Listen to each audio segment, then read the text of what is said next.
அனைவருக்கும் அன்பு மிகுந்த வணக்கம். செல்வராமாயணம் என்னும் இலக்கண பாடல்களும் இலக்கிய சுவையும் கொண்ட புதிய ராமாயண காவியத்தை புனைய வைத்த என் இறைவன் ராமனை நன்றியுடன் வணங்கி மகிழ்கிறேன். செல்வராமாயணம் பருவம் 3 அயோத்தி பருவம், காலம் 8 பரதன் காலம். ராமன் தனது நேர்மையால் தண்டகவனத்தை அடைந்துள்ளார் என்று கைகேயி கூறுதல். பாடல் எண் 828. நேர்மை மிக்க உன் தமையன் நேர்மையினால் இந்த ஊர் நீங்கி தண்டகம் போய் உறைந்துள்ளான், சொந்த நார் நீங்கா மலர் போலும் நல்லோளும் முந்த போர்ப்படை போல் தம்பியுடன் போயினரே என்றாள். இதுவே 828வது பாடல். இந்த பாடலுக்கான விளக்கத்தை காண்போம். நேர்மை மிக்க உன் தமையன் நேர்மையினால் இந்த என்ற முதல் வரிக்கான விளக்கம்.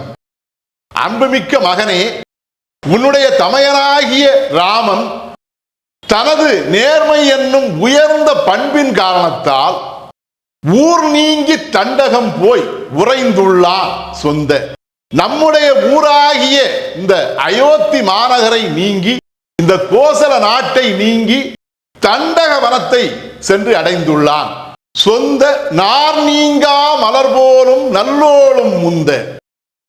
ஒரு மலர் மாலையில் அந்த மாலையை கட்டுவதற்கு அடிப்படை ஆதாரமாக இருக்கக்கூடிய அந்த நாரினை பிரிந்து விட்டால் அங்கே மலர் மாலை இருக்காது, வெறும் நார் மட்டுமே இருக்கும்.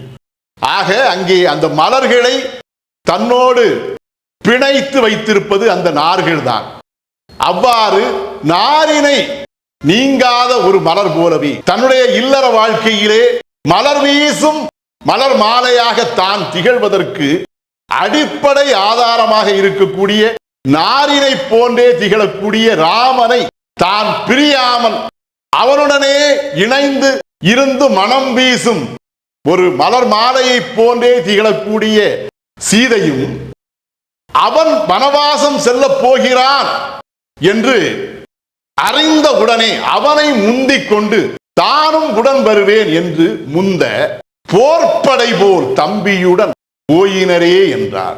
ஒரு பெரிய போர்ப்படை போன்ற வலிமை மிக்க தம்முடைய தம்பியான இலக்குவனும் உடன் தொடர அவர்கள் மூவரும் இணைந்து அந்த தண்டகவனத்துக்கு சென்றுள்ளனர் என்று அந்த கைகேயி தாய் பரதனிடம் கூறினாள்.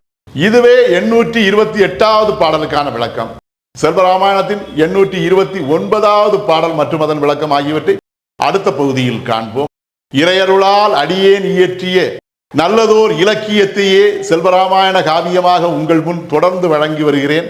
உங்கள் அன்பையும் ஆதரவையும் தொடர்ந்து தந்து இந்த புதிய ராமாயண காவியத்தை அனைவரிடத்திலும் கொண்டு சேர்க்குமாறு உங்களை அன்போடு கேட்டுக்கொள்கிறேன். அனைவருக்கும் நன்றி, வணக்கம்.